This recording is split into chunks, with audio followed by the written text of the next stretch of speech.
What a way to start a season in Cleveland, Ohio. The 104th Battle of Ohio between the Cincinnati Bengals and the Cleveland Browns ends up a 17-16 win for Cincinnati. And Daryl Johnston, when you look at the sum total of this game, what really stands out is the much maligned Bengals defense. We didn't know what they would be. Nobody did. Not even sure their defensive coordinator did, but they stepped up big today. Yeah, and that was the area that they had to get fixed.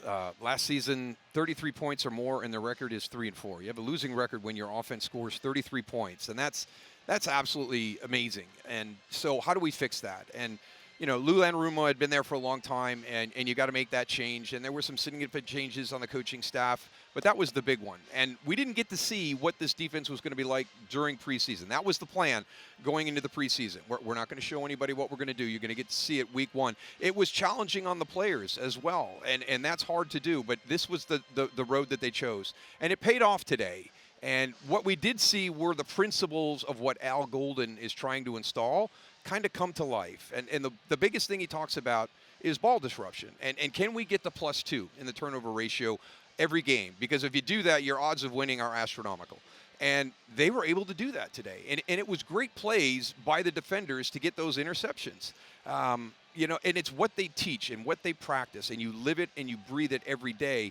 And I think that that's the biggest takeaway for me is you can talk about taking the football away and you can talk about trying to get the +2, but the way he does it when he starts practice with drills that simulate it, he starts to get your body in a position of muscle memory on how to react on that. And it's a loose ball and you're attacking that. So I think that was the biggest thing. I think it's going to be interesting to see how this defense evolves during the course of the season. Does it become a little bit more pressure-based? You know, it's kind of hard, too, because you're going against an unknown with Joe Flacco and that Cleveland Browns offense. But for me, you know, what they were able to do here, and it was not pretty. Let's say that. It was not pretty. They allowed Cleveland to control that clock, and that's one of the other things that he talked about not doing. But when it comes down to it, the number one thing you had to do was take the ball away. You're playing against a team that struggles to maintain possession, and they did that. And they were key in helping their team have their first opening week victory since 2021.